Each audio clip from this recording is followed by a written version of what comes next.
tukaba turi kumwe na bagenzi bacu twishimana, bityo bikaba ari ibintu birenze ku ngamba tugomba gukurikiza.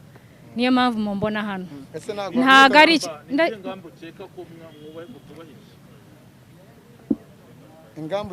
rero impamvu kuba turi hano nuko ingamba za covid ari mwe nanjye ndi hano twese tuzi ntago ari ibanga, zimwe muri izo zitubahirijwe. Kubw'ibyo ntago ari ikintu navuga ngo mfitiye ishema nishimiye, ntago rwose umuntu yishimira kujya imbere ya televiziyo. Rero ku giti cyanjye na bagenzi banjye bari hariya, tukaba ari ikintu dusabiye imbabazi ku mugaragaro, tutifuza gusubiramo. Umuntu n'umuntu arakosa, ariko no kwisubiraho ugahindura imigendere yawe ni ikintu cyoroshye ugifitemo ubushake. Imbabazi nanjye ndazisabye nubwo numvise mugenzi wanjye yazisabye, nkaba numva nagarukirizaho.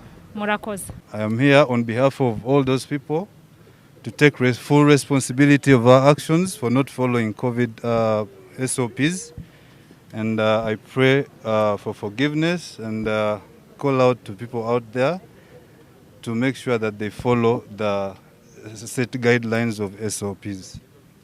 I'm sorry on behalf of those people there. It was in Chibagabaga. Murakoze abanyamakuru kuba mwitabiriye ubutumire bwacu kugira ngo tubereke abantu barimo mu buryo kuri kudusubiza inyuma nka societe nyarwanda mu gutsinda icyorezo cya covid.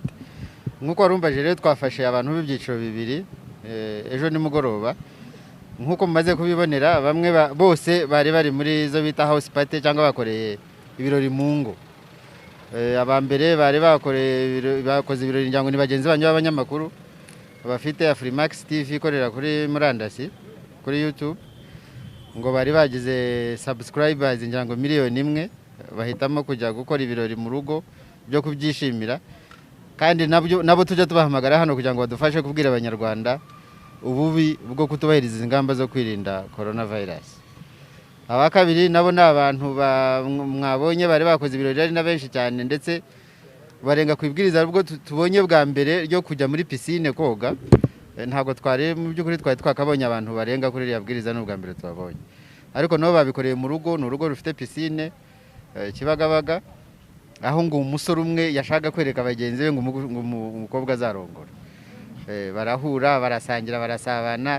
Ariko by'amahirwe icyo turimo kugushimira cyane hano nuko abaturage muri byombi aribo baduhaye amakuru, bakatubwira bati hano hari abantu barimo kwica amabwiriza, natwe tukagenda tukababona koko tukabafata kugira ngo tubigishe, tubabereke, tubakoreshe mu kugira ngo twereke abanyarwanda ko nidukomeza ingendo nk'ingi cyangwa ukuntu bikorwa nk'ibi ngibi, n'ukuntu imibare ya covid y'abantu bandura irimo kuzamuka namwe mubibona mu gihe tumaze tuzi muri zaguma mu rugo, muri zaguma mu karere.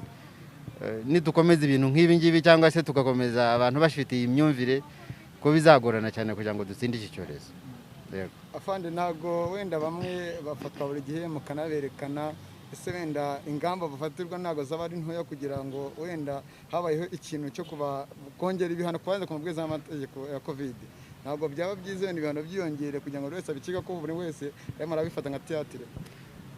Ntabwo mpamya ko abantu babifata nka theatre, kubera ko babifashe nka theatre ikigamijwe muri societe nyarwanda twese no kwisi yose no kugira ngo icyorezo gicike, no kugira ngo buri muntu abyumve ko iki cyorezo gishobora kumwica cyangwa se kikica umuvandimwe we cyangwa se umubyeyi we cyangwa se umuturanyi we, kugira ngo noneho izi ngamba zigirize twese dufatanye kugira ngo dutsinde icyorezo.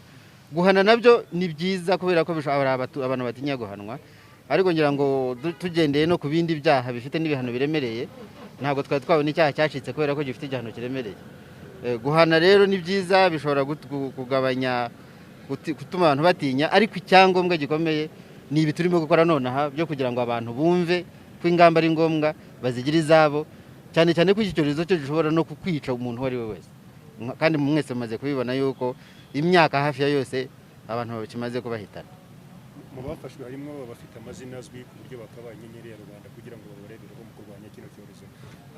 Murabibona gute mwebwe nka polisi, murabibona gute kuko bafite amazina azwi aho kuyakoresha mu rwego rwo gukangura imbaga mu kurwanya icyorezo, ahubwo bari kugwamo n'umutego? urakoze cyane.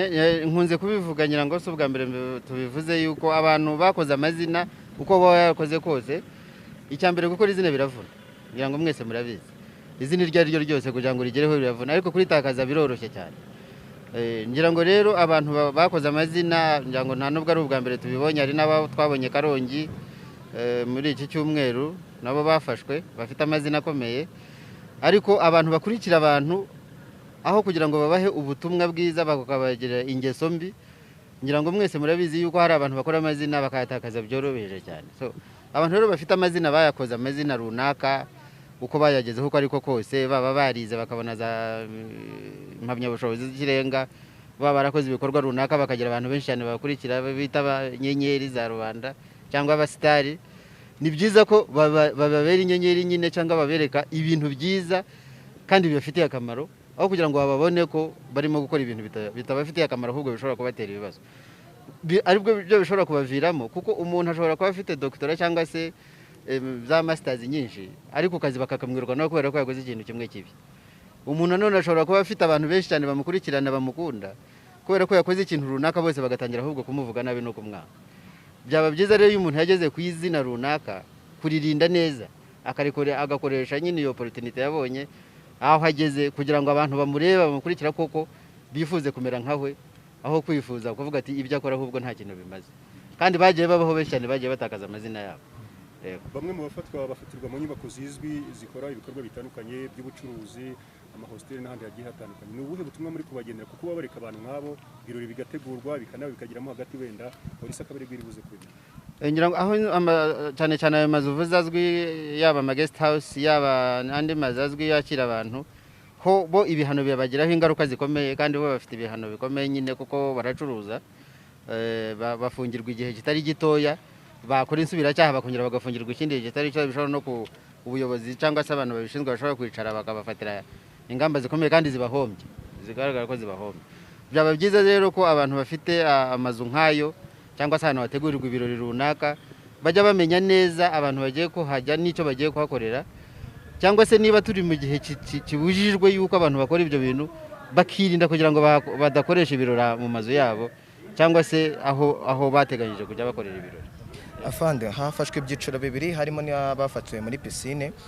Ni ubuhe butumwa mwahereza abandi bantu batarafatirwa muri icyo cyo gukarabira muri piscine kandi bitemewe, kugira ngo n'abandi bantu bazafatirwa muri icyo bazabazi amategeko azabahana? Amabwiriza y'inzego z'ubuzima cyangwa se uko inzego z'ubuzima zitugira inama zitubwira yuko kuba ahantu hafunganye abantu badafite umwuka uhagije, bahumekana uwo umuntu umwe ahumetse abandi nabo bagahumeka uwo mwuka we, bituma abantu bagira ubwandu bwihuta cyane bukinjira mu bantu. Ariyo mpamvu batugira inama yo niyo turi ahantu mu mazu cyangwa se mu mabiro ari ugufungura inzugi n'amadirishya. Ni ukuvuga ngo kujya muri piscine niba ufite ubwandu bukajya muri ayo mazi, n'undi nawe uje muri ayo mazi arabusangamo bumujyemo. So icyiza rero ni ukumenya neza aya mabwiriza iyo tugezweho n'inzego z'ubuzima y'ahantu hose hashobora kudutera kongerera kwandura coronavirus. Piscine zirabujijwe, za sauna zo ziba zifungiranye zirabujijwe, za spa zirabujijwe, za gym zifungiranye zirabujijwe. Impamvu yo kubibuza nuko haba hafunganye ku buryo virusi yigiyemo idashobora gusohokamo. Nko mu mazi ntabwo urabona ko nta muyaga wakuramo virusi igumamo n'ugiyemo wese akayifata. Aya mabwiriza rero y'inzego z'ubuzima ni ngombwa cyane kuyamenya, kuyitaho kugira ngo umenye utaho ngiye, mbese hashobora kuntera ikibazo, wabona hashobora gutera ikibazo ntuhajye. Yego. Fani nka polisi y'u Rwanda wenda ubutumwa mugenera abanyarwanda bose muri rusange by'umwihariko kubabwira ni igisanzwe, nta mwihariko, kubera ko polisi imaze imyaka myinshi ihereza serivisi abanyarwanda. Icyo tubabwira ni uko polisi y'u Rwanda ishinzwe kurinda abanyarwanda n'abaturarwanda n'ibintu byabo kandi ari bazima. Mu gihe rero polisi y'u Rwanda yitabajwe kugira ngo yunganire izindi nzego nko kubuza abantu cyangwa se kureba abica amabwiriza ya coronavirus, izahora yiteguye kubikora kandi kubikora neza. Ariko icyiza ikirimo cyane ni uko dufatanya n'abaturarwanda bose, cyane cyane abumva ko nyine ako kazi dukora ari ako kubarengera, atari ako kubafunga no kubafata, noneho bakaduha amakuru kugira ngo bakeya cyane bashaka kwica amabwiriza tube twashobora kubereka nk'uku nguku kugira ngo abanyarwanda bakomeze kumenya ko kwirinda ari ngombwa.